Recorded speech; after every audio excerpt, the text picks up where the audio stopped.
പ്രചോദനമായ വലിയ ഹൃദയത്തിന്റെ ഉടമ. അതെ, നമ്മുടെ പ്രിയപ്പെട്ട Mammukka. Care and share international ഫൗണ്ടേഷന്റെ സ്ഥാപകനും മുഖ്യ രക്ഷാധികാരിയുമായ പത്മഭൂഷൺ മമ്മൂട്ടിയെ സദസ്സിനെ അഭിസംബോധന ചെയ്ത് സംസാരിക്കുന്നതിനായി നിറഞ്ഞ സ്നേഹത്തോടെയും ഏറെ ആദരവോടെയും വേദിയിലേക്ക് സ്വാഗതം ചെയ്യുന്നു. നമസ്കാരം.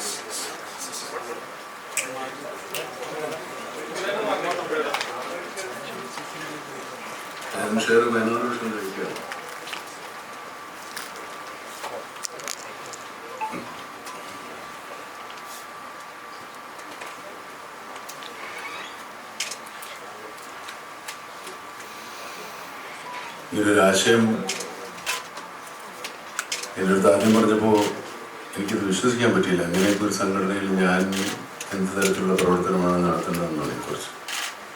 പക്ഷെ അതിൻ്റെ പ്രവർത്തകർ അതിൻ്റെ പിന്നിൽ മരോട്ടിക്കലച്ഛൻ്റെ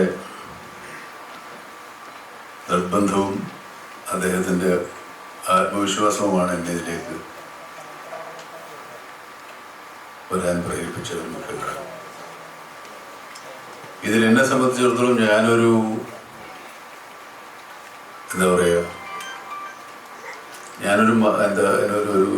ഒരു പ്രതീകമായിട്ട് നിൽക്കുന്നതേ ഉള്ളൂ. അല്ലാണ്ട് ഞാൻ ഇറങ്ങി പ്രവർത്തിക്കുന്നത് വളരെ കുറവാണ്. പ്രവർത്തിക്കുന്ന ഒത്തിരി ആൾക്കാർ പറയുന്നു. എന്നെ ഒരു മുമ്പിൽ നിർത്തിയിട്ട് നമ്മളിങ്ങനെ നിൽക്കുമല്ലോ, പ്രതീകം പോലെ എന്നെ അവിടെ നിർത്തിയിട്ട് ഇവരാണ് പ്രവർത്തിക്കുന്നത്. എന്നോട് ചോദിക്കുന്നൊക്കെ ഉണ്ട്, ശരിയാണല്ലോ എന്നറിയാൻ പറയാം. എൻ്റെ അഭിപ്രായങ്ങൾ ആരായാറുണ്ട്, അത് അവർക്ക് ചെയ്ത തരത്തിൽ അത് സ്വീകരിക്കാറുണ്ട്. 16 വർഷം ഇതിങ്ങനെ പ്രവർത്തിച്ചുകൊണ്ട് വിവിധ ആശയങ്ങൾ, വിവിധ പ്രോഗ്രാമുകളൊക്കെ ആയിട്ട് വരുന്നത് വളരെ സന്തോഷകരമായൊരു കാര്യമാണ്. അതിനൊരു ഭാഗമാകുന്നത്. ഇതിനകത്ത് ഞാനിതിൽ ചേർന്നതിനല്ല, എന്നെ ഇതിൽ ചേർത്തതിനാണ് ഞാൻ നന്ദി പറയുന്നത്.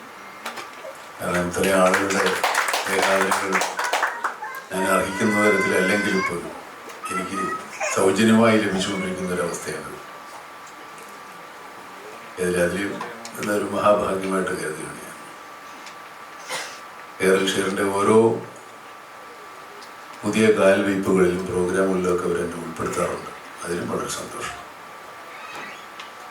ഇവിടെ കെയർ ആൻഡ് ഷെയറിൻ്റെ 16ാം വാർഷികത്തിനപ്പുറത്തേക്ക് ഒരു പത്മശ്രീ ആഘോഷിക്കുന്ന കണ്ട് ഞാൻ സന്തോഷം.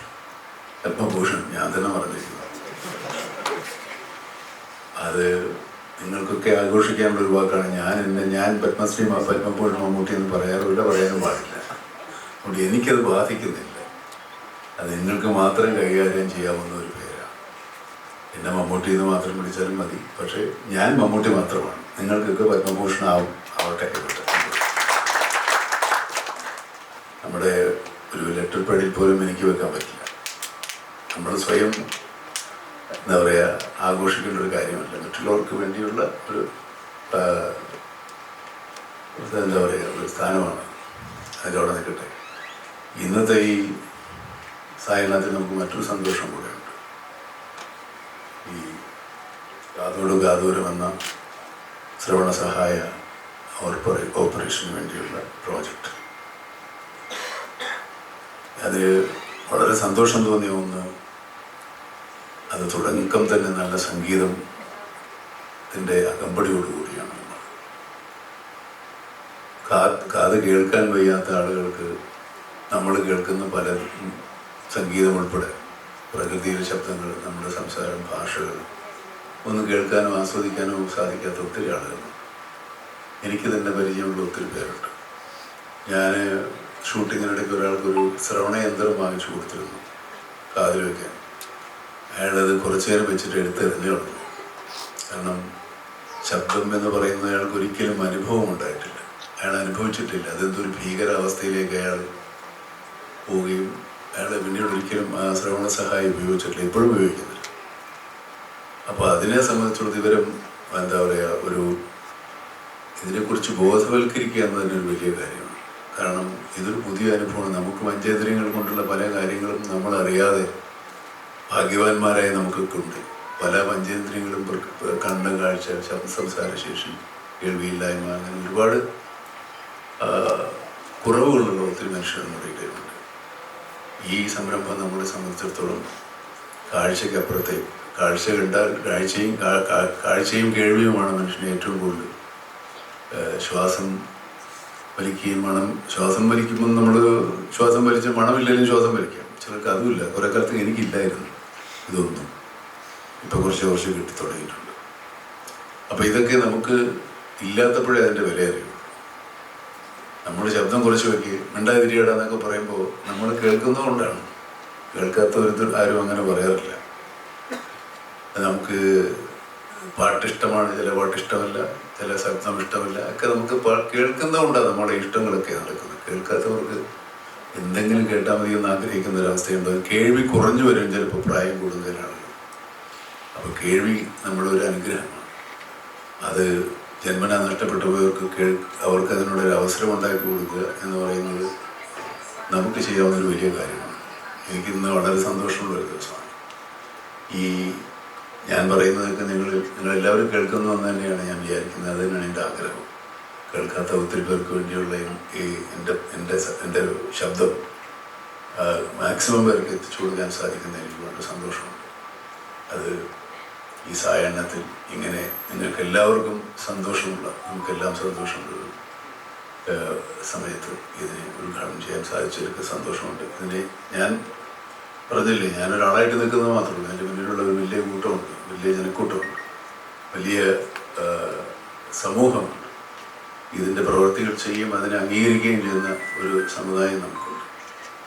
നമ്മുടെ മനുഷ്യത്വം അല്ലെങ്കിൽ മനുഷ്യൻ പൂർണ്ണനാകുന്നത് നന്മ ചിന്തിക്കുകയും നന്മ പ്രവർത്തിക്കുകയും നന്മയെ ചെയ്യാൻ പ്രേരിപ്പിക്കുകയും നന്മ ചെയ്യുന്നവരെ സഹായിക്കുകയും നന്മയ്ക്ക് വേണ്ടി വാദിക്കുകയും ചെയ്യുമ്പോഴാണ്. തിന്മയെ എതിർക്കുമ്പോൾ ആണ് മനുഷ്യൻ്റെ ജീവിതം പൂർണ്ണമാകുന്നത്. ചെറിയ ചെറിയ കാര്യങ്ങൾക്ക് പോലും നമ്മൾ അങ്ങോട്ടും ഇങ്ങോട്ടും വെറുക്കാറുണ്ട്, പിണങ്ങാറുണ്ട്, ദേഷ്യപ്പെടാറുണ്ട്, വൈരാഗ്യം വയ്ക്കാറുണ്ട്. നമ്മുടെ ജീവിതത്തിൻ്റെ ദൈർഘ്യം ആലോചിച്ചാൽ ഇതൊന്നും നമ്മൾ ചെയ്യില്ല. പക്ഷേ മനുഷ്യൻ അങ്ങനെയാണ്. മനുഷ്യൻ അത് ആലോചിച്ചിരുന്നാൽ മനുഷ്യൻ വളരില്ല, അത് വേറെ ആകും. നമുക്ക് ഉയർച്ച ഉണ്ടാകണം, പുരോഗതി ഉണ്ടാകണമെങ്കിൽ നമ്മൾ ലോകാവസാനം വരെ ജീവിച്ചിരിക്കുമെന്ന് വിചാരിച്ചാൽ ഇതൊക്കെ നടക്കുകയുള്ളൂ. ഇല്ല, എന്തെല്ലാം കാര്യങ്ങൾ ആളുകളോട് ചെയ്യുന്നുണ്ട്. അപ്പോൾ ഇത് നമ്മുടെ കയ്യിൽ തന്നെ എന്നും ഉണ്ടാകുമെന്ന് വിചാരിച്ചിട്ടാണ്. അങ്ങനെ അല്ലാന്ന് നമുക്ക് തന്നെ ബോധ്യമുണ്ട്. പക്ഷേ എന്നാലും അങ്ങനെ ഒരു പ്രതീക്ഷയാണ് മനുഷ്യനെ ഇതൊക്കെ ചെയ്യാൻ പ്രേരിപ്പിക്കുന്നത്. പിന്നെ ഇതൊരു പരലോക ജീവിതം ഉണ്ടാകുമെന്ന് വിചാരിച്ച് നമ്മൾ ഒരുപാട് നല്ല കാര്യങ്ങൾ ഉണ്ടാവുമെന്ന് വിചാരിക്കുക. അതിലാണ് ഇതൊക്കെ ഉൾപ്പെട്ടിട്ടുള്ളത്. ഈശ്വര വിശ്വാസം പോലും പരലോക ജീവിതം ഉണ്ടെന്ന് വിചാരിക്കുമ്പോൾ മാത്രമാണ് ഈശ്വര വിശ്വാസം ഉണ്ടാകുന്നത്. ഈശ്വരനെ നമ്മൾ കണ്ടിട്ടില്ല, കേട്ടിട്ടില്ല. പക്ഷേ ഈശ്വരൻ ഉണ്ടെന്നുള്ളൊരു വിശ്വാസം നമുക്ക് പരലോകത്ത് കാണാൻ പറ്റുമെന്ന് വിചാരിച്ചിട്ടാണ് നമ്മളൊക്കെ ഇരിക്കുന്നത്, വിശ്വാസികളായിട്ടുള്ള എല്ലാവരും. അതും അതിനെ ആശ്രയിച്ചിരിക്കുന്നു. അങ്ങനെയാണെങ്കിൽ നന്മ ചെയ്യുന്ന എല്ലാവർക്കും ഫലമുണ്ടാകുമെന്നാണ് നമ്മുടെ എല്ലാ മതങ്ങളും പഠിപ്പിക്കുന്നത്. അപ്പോൾ നന്മ ചെയ്യാനുള്ളൊരു പ്രേരണ നമുക്കെപ്പോഴും ഉണ്ടാവണം. പരലോകം ഉണ്ടായാലും പരലോകം ഉണ്ടല്ലെന്ന് എന്ത് തരത്തിലുള്ള വിശ്വാസങ്ങളായാലും മനുഷ്യൻ ജീവിച്ചിരിക്കുന്ന കാലം നന്മ ചെയ്യുന്നിടത്തോളം ഒരു മനസ്സുഖം നമുക്കൊന്നിനും കിട്ടില്ല. ചെയ്ത് നോക്കിയാലേ അറിയൂ. ഒരാൾക്കൊരു സഹായം ചെയ്തു കഴിഞ്ഞാൽ സഹായിക്കപ്പെട്ട ആൾ സന്തോഷിച്ചില്ലെങ്കിലും നമുക്കൊരു ഗൂഢമായ സന്തോഷം ഉണ്ടാവും.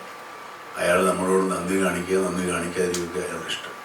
പക്ഷേ നന്മ ചെയ്യുന്ന കാര്യത്തിൽ നമ്മളെപ്പോഴും സന്തോഷിക്കാൻ പറ്റും എന്നുള്ളത് നന്മ ചെയ്യുമ്പോഴേ മനസ്സിലാവും. എല്ലാവർക്കും നന്മ ചെയ്യാനുള്ള ആഗ്രഹവും അവസരങ്ങളും മനസ്സും ഉണ്ടാകട്ടെ എന്ന് പ്രാർത്ഥിക്കുന്നു. നമസ്കാരം.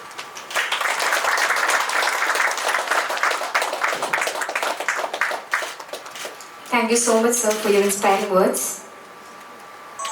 നമ്മുടെ ഓരോ നാഴികക്കല്ലും പുതിയൊരു തുടക്കത്തിലേക്കുള്ള വഴികാട്ടിയാണ്. കെയർ ആൻഡ് ഷെയർ ഇന്റർനാഷണൽ ഫൗണ്ടേഷൻസിന്റെയും രാജഗിരി ഹോസ്പിറ്റലിന്റെയും സംയുക്ത സംരംഭമായ